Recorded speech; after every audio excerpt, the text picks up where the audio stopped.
கொடைக்கானல் மலைப்பகுதிகளில் இரண்டாவது நாளாக கடும் பனிமூட்டத்துடன் கூடிய சாரல் மழை பெய்து வருவதால் பொதுமக்கள் சுற்றுலா பயணிகள் சிரமம் அடைந்திருக்கிறார்கள். கூடுதல் தகவல்களை தருகிறார் செய்தியாளர் கார்த்திக். விரிவான தகவல்.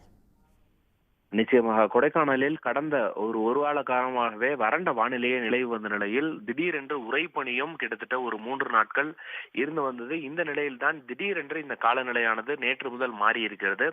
நேற்று காலையிலிருந்து கடுமையான பனிமூட்டம் மற்றும் தொடர் மழை இருந்ததன் காரணமாக இன்று 2ஆம் நாளாகவும் கொடைக்கானல் மலைசாலை முழுவதுமாகவே கடுமையான பனிமூட்டம் நிலவி வருகிறது. இதனால் வாகனங்களை இயக்கி வரக்கூடிய வாகன ஓட்டிகள் தங்களுடைய முகப்பு விளக்குகளை எரிய விட்டவாறு வாகனங்களை இயக்கி வருகிறார்கள். மேலும் தொடர் மழை காரணமாக ஆங்காங்கே இருக்கக்கூடிய மரங்களும் ஒரு சில இடங்களில் விழுவதால் போக்குவரத்தும் கூட அவ்வப்போது பாதிக்கப்பட்டிருப்பது. மேலும் தொடர்ந்து இந்த பனிமூட்டம் நிலவி வருவதால் கடுமையான குளிரும் கூட கொடைக்கானல் மலைப்பகுதி முழுவதுமாகவே நிலவி வருகிறது.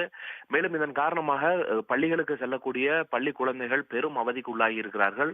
இது மட்டுமல்லாது இந்த கடும் பனிமூட்டத்தால் கொடைக்கானல் மக்களின் இயல்பு வாழ்க்கையும் 2ஆம் நாளாக பாதிக்கப்பட்டிருப்பது குறிப்பிடத்தக்கது. விவரங்களுக்கு நன்றி கார்த்திக். உடனுக்குடன் செய்திகளை தெரிந்து கொள்ள சன் நியூஸ் பெல் ஐகானை கிளிக் பண்ணுங்க.